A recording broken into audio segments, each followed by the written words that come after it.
আমি জানি না আপনারা আমার সাথে একমত হবেন কিনা, তবে আমার বিশ্বাস আপনারা একমত হবেন। বর্তমান পৃথিবীতে, বর্তমান সময়ে সবচেয়ে জুলুম করা হয় যে কিতাবটির প্রতি, সেই কিতাবটি কোরআনুল কারীম। এক হয়ে থাকলে আওয়াজ করে বলেন ঠিক না বেঠে? আরেকটু জোরে বলেন ঠিক কিনা?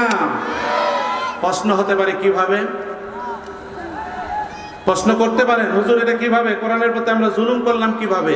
এরা তো মারিও না, ধরিও না, কাটিও না, সিরিও না, বলতে পারি না আমরা? একটু লক্ষ্য করেন, এবার জবাব দিবেন আপনারা। আমি কিন্তু এরকম বক্তা নই যে খালি চোখ বন্ধ করে বলে যাবার আপনারা শুনে যাবেন, নাকে কানবো আর চোখে কানবো, এরকমটি না। কিছু কথা বলবো, কিছু কথা আপনাদের থেকে শুনে যাব ইনশাআল্লাহ। সম্মানিত ভাইরা আমার, এই কিতাবটি এখানে আমরা যারা আছি, আমাদের প্রত্যেকের ঘরে আছে না নাই? প্রত্যেকের ঘরে আছে।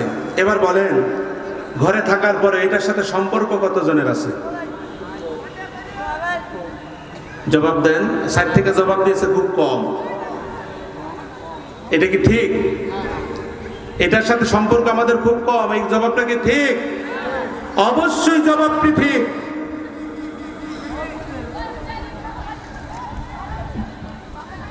বলবেন কিভাবে? লক্ষ্য করুন, আপনার আমার প্রত্যেকের ঘরে কিতাবখানা আছে মুসলমান। প্রত্যেকের ঘরে কিতাবটা থাকার পরেও বছরে মাত্র একটা সময় আমরা এই কিতাবটাকে ধরি, ঠিক না বেঠিক? শুধুমাত্র একটা সময়, পবিত্র মাহে রমাদান মাস যখন আসে, তখন সুন্দর করে আমরা উযু গোসল করে সুরমা, আতর সুরমা লাগাই দিয়া, টুপিটা মাথায় দিয়া, জায়নামাজটা বিছায়া, কোরআনুল কারীমটা খুলে যে যেমন করে পারি তেলাওয়াত শুরু করে দেই। কথা বলেন ঠিক না বেঠিক? কিন্তু রমজান মাস চলে যাওয়ার পরে বাকি 11টি মাস এই কোরআন ঘরে থাকার পরেও অধিকাংশ মানুষেরাই পড়ে না, ঠিক কিনা আমার ভাইরা? এই কোরআন যে আপনার ঘরে থাকার পরেও আপনি আমি পড়লাম না, এটাই কোরআনের প্রতি বড় জুলুম, বড় অত্যাচার, ঠিক না বেঠিক? একটা উদাহরণ দিলে বিষয়টা ক্লিয়ার হবে। মনে করেন লোকটার নাম হলো আব্দুর রহমান। কি নাম? এই নামে যদি এখানে কেউ থাকেন, প্লিজ আমাকে মাফ করবেন, আপনি কোনো কষ্ট নেবেন না। মনে করেন লোকটির নাম আব্দুর রহমান, বাড়ি তার তরলা বাজারের পাশেই। তিনার একটা মাত্র বোন, বাবা মারা গেছে 2-4 বছর হয়ে গেল। একটা মাত্র বোন, বোনটাকে বিয়ে দিয়েছে সুদূর বগুড়ায়। কোথায়? শুনতেছেন আমার কথা? কোথায় বিয়ে দিয়েছে? ভাইয়ের বাড়ি কোথায়? কাছে না দূরে? বগুড়ায় বিয়ে দিলাম। বিয়ে দেওয়ার পরে বাবা থাকতেই বিয়ে হয়ে গেছে, বাবা নাই, একমাত্র সন্তান তিনি। সংসারের হাল ধরেছেন। এখন কাজের ব্যস্ততার কারণে বিভিন্ন পারিপার্শ্বিক সমস্যা ইত্যাদি মোকাবেলা করতে গিয়ে আব্দুর রহমান ভাইয়ের খুব একটা সময় হয় না পরিবারের সময় দেওয়ার জন্য। খুব একটা সময় তিনি পান না ভাই বোন আত্মীয় স্বজনের খবর নেওয়ার জন্য। একটি বছর ঘুরে যখন রমাদান মাস চলে আসে, রমাদান মাসের 20 রমাদান পার হওয়ার পরে আব্দুর রহমান ভাই এমনি করে মোবাইল খানা হাতে নিয়ে কানের মধ্যে লাগায় ফোন দেয়, বোন আমার, আমি তোর ভাই বলছি, গভীর মনোযোগ দেয়া দেবেন।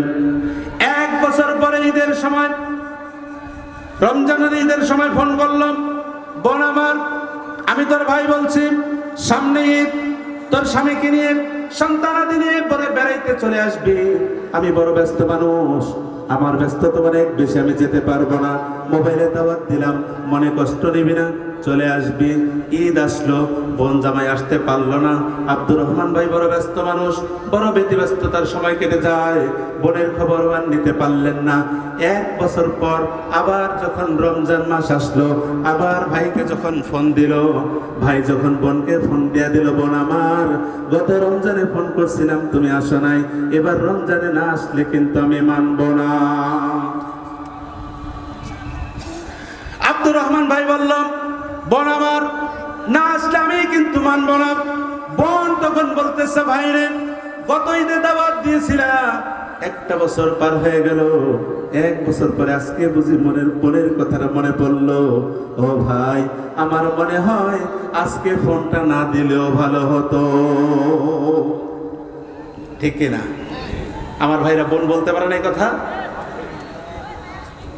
সাইডে এত লোক দাঁড়িয়ে আছেন, প্লিজ আপনারা ভিতরে বসে যান, একটা সুন্দর পরিবেশ গড়ায় তোলেন।